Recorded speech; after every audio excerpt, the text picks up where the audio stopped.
સંવત 2082 સંવત્સરનું ફળ ચૈત્ર સુદ એકમ ગુરુવાર તારીખ 19/3/2025 સાલિવાન સકે 1948 પ્રારંભ થાય છે.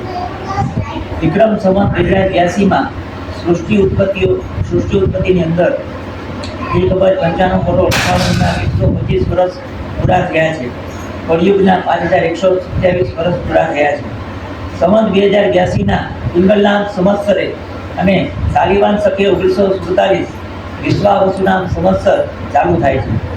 આ વર્ષે ચૈત્ર માસના પ્રારંભથી રાજાના ગ્રહમંડળની રાજસભા સર્વાનુસાર કુદરતે નીચે પ્રમાણે તેમને પ્રવેશ આપ્યો છે. નિર્માણ થયું છે. સંવત્સરનું ફળ સૌમ્યનામ સંવત્સરમાં શાસક પક્ષમાં પરસ્પર વિરોધ ઓછો થાય, વરસાદ સામાન્ય પ્રમાણમાં થાય અને બધા ધાન ધાન્યમાં ઉપજ સારી રહે. રાજાનું ફળ પૃથ્વી ધન ધાન્ય અનાજ ફળ ફૂલથી રસભર રહે. રાજા શુક્ર છે. વરસાદ વિપુલ પ્રમાણમાં પુષ્કળ થાય. દુધાળા પ્રાણીઓ દૂધ સારું આપે અને સતા પક્ષોમાં આનંદ પ્રગટે. મેઘેશ ચંદ્ર છે. પશુઓ સુખી થાય. પ્રજામાં ચોરોનો ભય રહે. રોગોમાં દુઃખી થવાય. ગાયો તો ઊંચું આપે. કોષાધિપતિ શુક્ર છે. અગ્રધાન્યનું ફળ વરસાદ સારો થાય. રસ દૂધ ધાન્યાદિ પદાર્થો ઘણા થાય. સર્વે પ્રકારના સુખની વૃદ્ધિ થાય અને પૃથ્વી રસભર રહે. ધાન્યનું ફળ ક્ષત્રેશ ગુરુ છે. વૃષ્ટિ સારી થાય. અનાજ સારું પાકે. રસ જેવી વસ્તુઓ મોંઘી થાય. સરકાર અને પ્રજાજનોની અંદર એ નિયમોમાં નિયમો ચાલે. વ્યાપારેશ શુક્ર છે, જે મેઘેશનું ફળ બતાવે છે. વરસાદ સારો થાય. સર્વ લોકો સુખી થાય. સરકાર અને પ્રજામાં આનંદ રહે. પ્રધાન મંગળ છે, જે રસેશનું ફળ કહેવાય. વરસાદ પ્રમાણમાં ઓછું થવાથી રસભર વસ્તુઓનો પાક થતો નથી અને 4 પગના જાનવરો છે તેનો નાશ થાય. રસેશ શનિ છે, જે વિશેષનું ફળ આપે છે. ચિત્ર વિચિત્ર રંગવાળા વસ્ત્રો, ચંદન વગેરે વસ્તુ મોંઘી થાય. વિદેશ ચંદ્ર છે, સેનાધિપતિનું ફળ બતાવે છે. પ્રજાને સરકારથી સુખની પ્રાપ્તિ થાય. ઘણી જાતના મીઠા મધુરા રસો વગેરે સસ્તા થાય. પ્રતાપેશ ચંદ્ર છે.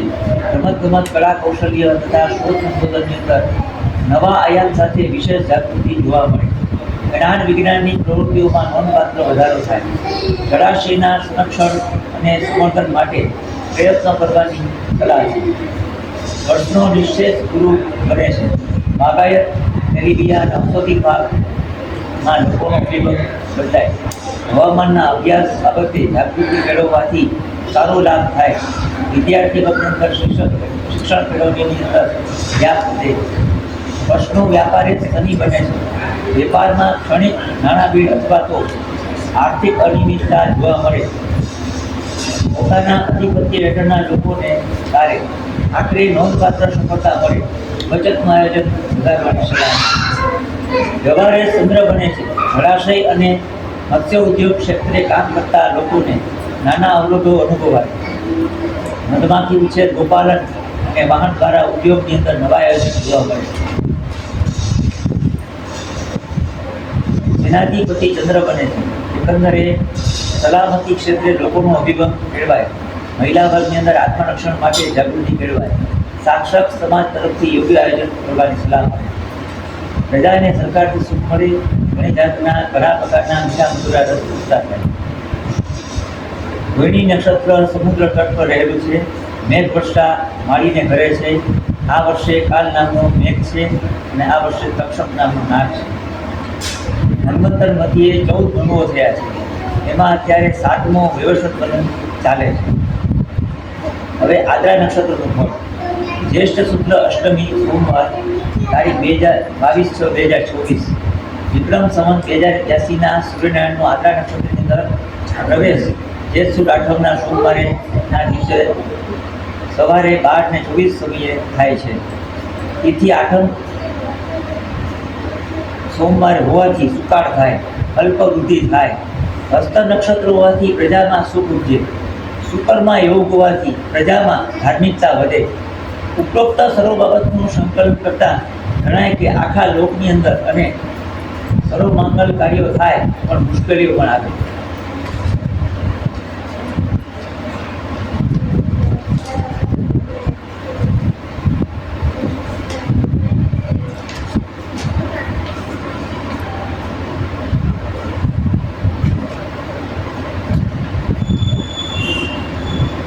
આપણે યુગ પ્રમાણ જોતા 17,28,000 વર્ષ સતયુગના છે, 12,96,000 વર્ષ ત્રેતાયુગના છે, 8,64,000 વર્ષ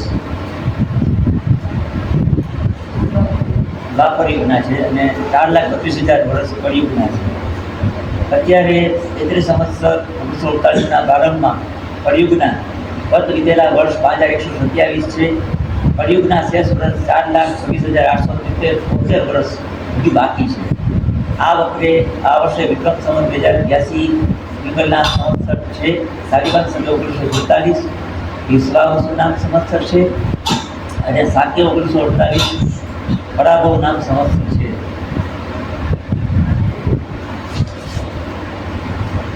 હવે અનાજની આપણે જે ગણતા છે ને વાત સંવત્સર વસા કહેવાય. વૃષ્ટિના 17, ધાન્યના 11, ધૂળના 5, શીતના 13, ઉષ્ણના 17, વાયુના 13, સુધાના 3, ઉષાના 1, નિંદ્રાના 7, આળસના 7, ઉદ્યમના 5, શાંતિના 7, ક્રોધના 5, અતિવૃષ્ટિના 11, અનાવૃષ્ટિના 17, વસ્ત્રના 9, ઘીના 9, તેલના 5, દુર્ગુલના 5, ગુણવસ્ત્રના 17, સૌમ્યના 13, વલ્કલના 11, ભોજપત્રના 15, સોનુના 11, તાંબુના 17, ચાંદીના 17, લોખંડના 11, જનનના 7, મરણના 17, વાતના 9, પિત્તના 15, કફના 3, વ્યાધિના 3, વિગ્રહના 11, ઉદરના 7, રક્તના 11, ધ્રુતના 9, રસ નિષ્પત્તિના 7, ફળ નિષ્પત્તિના 11, ચોર ભયના 13, અગ્નિભયના 15, ચોર નાશના 11, ઉદબાધાના 11, અંડજના 11, સ્વેદજના 13, ઉચ્ચાટનના 9, વશીકરણના 11, શનિપાતના 11, નિજધનના 17, પરધનના 5, પુણ્યના 1.97, પાપના 18.3. હવે અનાજ કઠોળના ઘઉંના 17, ડાંગરના 11, બાજરીના 17, જુવારના 13, મકાઈના 15, જવના 11, તલના 15, સરસવના 11, મગફળીના 11, તુવેરના 17, મગના 15, અડદના 13, ચણાના 15, ચોળાના 11, વાલના 13, વટાણાના 11, રાજગરોના 13, ધાણાના 17, વરિયાળીના 15, ઈસબગુલના 11, અજમાના 17, કોકમના 17, આંબલીના 13, સૂંઠના 15, સાકરના 11, શ્રીફળના 15, કપાસના 15.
એક કાલ ઘટના એટલે કે આપણું સમયનું માપન એક કહેવાય.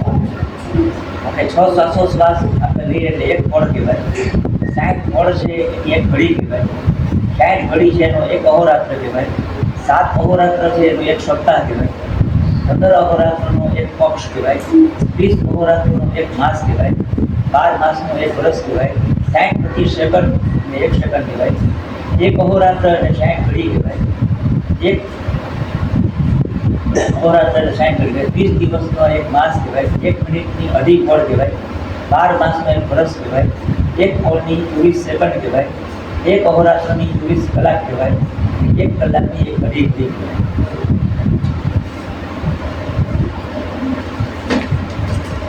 હવે આપણે જે રાશિની આવક વિક્રમમાં 2024-27 રાશિમાં મેષ રાશિ છે એને 11ની આવક થાય અને 5ની જ આવક થાય છે. વૃષભ રાશિ છે એને 5ની આવક થાય છે અને 14ની 14ની જ આવક થાય છે. મિથુન રાશિ છે એને 8ની આવક થાય છે અને 11ની જ આવક થાય છે. કર્ક રાશિ છે એને 2ની આવક થાય છે અને 11ની જ આવક થાય છે. સિંહ રાશિ છે એને 5ની આવક થાય છે અને 5ની જ આવક થાય છે.